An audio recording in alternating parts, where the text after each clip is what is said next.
All right, sports fans, how's everybody out there doing? William Martin coming at you one more time here on YouTube with another edition of the 300 Pounds of Sports Knowledge Podcast. Now, when Dusty Baker became the manager of the San Francisco Giants back in 1993, who knew that he'd embark on the managerial career that he has had?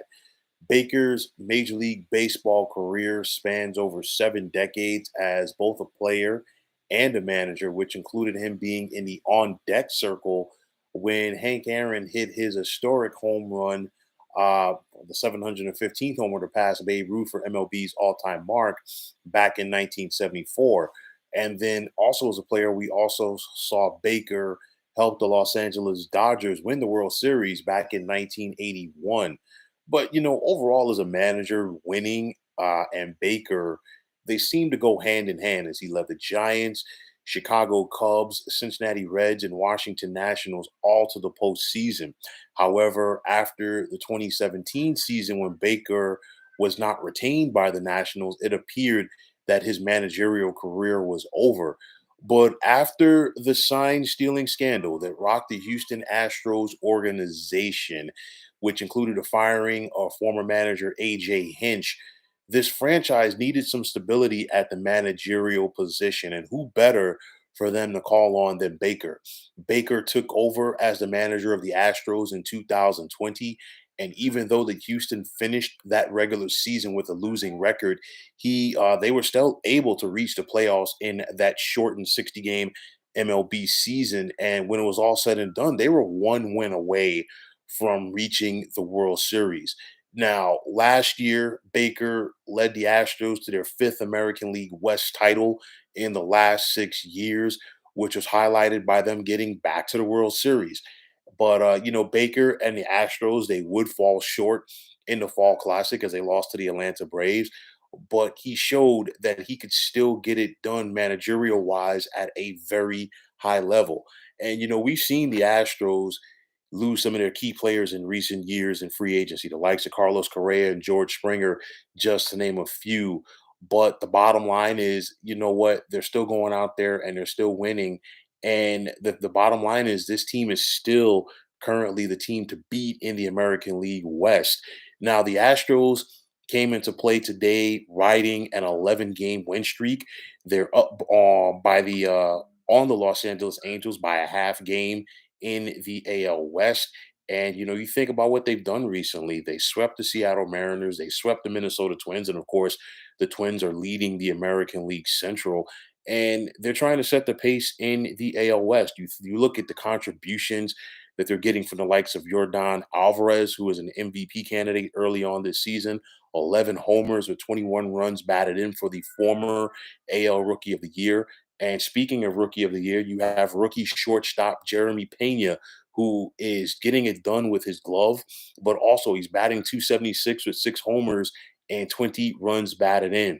Pitching has been pacing this Astros team this season as their 2.618 ERA is tops in the American League. And the guy who a lot of people wrote off, veteran Justin Verlander, is 4-1 with a 1.55 ERA, and he looks like he's going to be once again be in the mix to win the American League Cy Young Award. Now, Baker took over this team when they needed stability and a calming presence from the managerial position. And we've seen that get on him get it done. And the wins just keep on coming for him and this team. Now, earlier this season, Baker became the 13th manager in MLB history to record 2,000 career wins, the first African American manager to achieve this status. And he sits at a 2009 career wins, and that's currently 10th, and he's going to keep creeping up that all-time list as the season progresses. Now, when you think about Baker with what he's done, the only thing that is missing from his Hall of Fame resume is that elusive World Series title. And he's come close in the past. You think back to 2002 when the San Francisco Giants were up 3 games to 2 on the Angels. They were up 5-0 late in that contest, and they could not close the deal. 2003, when Baker, in his first year of managing the Cubs, they were up 3 games to 1 in the NLCS on the Houston Astros before things fell apart. He had a 2-0 lead in the divisional round about 10 years ago as a manager of the Reds before they collapsed against the Giants.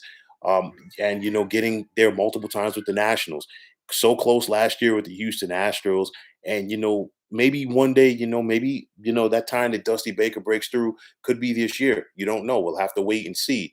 But nonetheless, you have to love his contributions, and he has left a big time impact on the game of baseball, both as a player and as a manager. And it's good to see him get it done. Old school fundamentals in a new school analytic driven league. And of course, he's not the only one. We're seeing Tony La Russa have success in his return to them as a manager of the Chicago White Sox. We've also seen it with Buck Showalter with the New York Mets. So the bottom line is the older guys in the room, as far as managerial skills, they still know how to get it done. But one thing is for sure, you can't gloss over the fact that Dusty Baker still knows how to get it done. You can't gloss over the fact that Dusty Baker is one of the better managers to have ever done it in MLB history. And who knows how far that Baker's managerial career will take him win wise. I know uh, at this point he's in his early 70s, so who knows how long he's going to manage. But at the end of the day, you definitely got to tip your cap to him, show that respect. He's still getting it done at a high level, and let's see what Baker and the Astros can continue to get done for this season, especially being that they have a very formidable schedule coming up throughout the rest of this month, heading into June. Not a lot of teams that they're facing that have winning records right now. It won't get tougher until the end of June. Back to back series with the Mets and the Yankees, and then the Angels heading into to July. So that should be interesting. But between now and then, we'll definitely see the Astros and Baker chalk up some more wins. So, folks, that is going to wrap it up. And as always, I want to take this time out to thank you for tuning into the 300 Pounds of Sports Knowledge podcast here on YouTube. I want to take the time out to thank all of you fine folks out there for tuning in. And if you have not already, please feel free to subscribe to this channel. Now, if you're on Twitter, please feel free to follow me at 300 Pounds of Sports. And like I always say, if you follow me, it'll be my pleasure to follow you right back. There's also the sports discussion group on Facebook at the Sports Depot 365. You can check it out. Drop a line and be a part of one of the better sports debating sites going on social media. So, once again, fine folks, my name is William Martin. I'm signing off, saying take care and have yourselves a wonderful day.